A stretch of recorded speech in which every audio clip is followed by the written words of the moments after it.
നമുക്കൊന്ന് കടൽ കാണാൻ പോയാലോ? ലാസ്റ്റായിട്ട് ഞാനൊരു ബീച്ചിൽ പോയത് എന്താന്ന് വെച്ചാൽ എനിക്കത് ഓർത്തെടുക്കാൻ പോലും പറ്റുന്നില്ല. ഒരുപാട് വർഷങ്ങളായി എന്നൊന്നുമല്ല. എന്നാലും എൻ്റെ ഓർമ്മയിൽ ഈ വർഷം ഞാൻ ബീച്ചിൽ പോയതായിട്ട് ഓർക്കുന്നില്ല. കഴിഞ്ഞ വർഷം പോയിട്ടുണ്ടോയെന്ന് ചോദിച്ചാൽ ചിലപ്പോൾ പോയിട്ടുണ്ടാവുമായിരിക്കും. അതും എൻ്റെ ഓർമ്മയിലില്ല. അപ്പം ഞാൻ പറഞ്ഞു വന്നത് എന്താന്ന് വെച്ചാൽ പുറത്തെവിടെയെങ്കിലും പോകണോ എന്ന് ചേട്ടൻ ചോദിച്ചപ്പോൾ ഞാൻ പറഞ്ഞു നമുക്കൊന്ന് ബീച്ചിൽ പോയാലോ എന്ന്. പറയേണ്ട താമസം നേരെ വണ്ടി എടുത്തു ബീച്ചിലേക്ക് പോയി. എല്ലാം വളരെ പെട്ടെന്നായതുകൊണ്ട് തന്നെ ഒരു ചായ പോലും കുടിക്കാതെയാണ് എല്ലാവരും കൂടി ചാടി വണ്ടി കയറിയതും ബീച്ചിലെത്തിയതും. എന്നാൽ പിന്നെ കടൽ കാണുന്നതിന് മുന്നേ ഒരു ചൂട് കോഫിയും ബജ്ജിയും ആവാമെന്ന് വിചാരിച്ചു. ഇത്രയും കേൾക്കുമ്പോൾ നിങ്ങൾ വിചാരിക്കും ഇതൊക്കെ കഴിച്ചിട്ട് ഞങ്ങൾ നേരെ ബീച്ചിൽ പോയിന്ന്. ഇല്ല, കുറച്ച് ഉപ്പിലിട്ട സാധനങ്ങളും കൂടി വാങ്ങിച്ചിട്ടാണ് നമ്മൾ നേരെ ബീച്ചിലേക്ക് പോയത്. ഉപ്പിലിട്ടതൊക്കെ കണ്ടാൽ വിട്ടുകളയുന്ന ശീലം പണ്ടേ ഇല്ല. ആൻഡ് ഫൈനലി നമ്മൾ ബീച്ചിലെത്തി.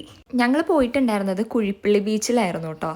തിരക്കുണ്ടായിരുന്നോ എന്ന് വെച്ച് കഴിഞ്ഞാൽ അങ്ങനെ വലിയ രീതിക്ക് തിരക്കൊന്നും ഉണ്ടായിരുന്നില്ല. നമുക്ക് കുറച്ചു നേരം പീസ്ഫുൾ ആയിട്ടൊക്കെ എൻജോയ് ചെയ്യാനൊക്കെ പറ്റി.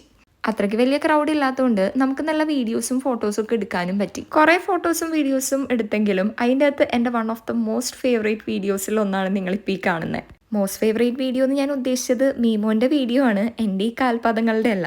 ഇതിപ്പോൾ ഞാൻ എന്താ ഉദ്ദേശിച്ചതെന്ന് വെച്ച് കഴിഞ്ഞാൽ പ്രത്യേകിച്ചൊന്നും ഉദ്ദേശിച്ചില്ല. ബീച്ചിൽ പോയപ്പോൾ ചുമ്മാ ഒരു വീഡിയോ അങ്ങ് എടുത്തു, അത്രയേ ഉള്ളൂ.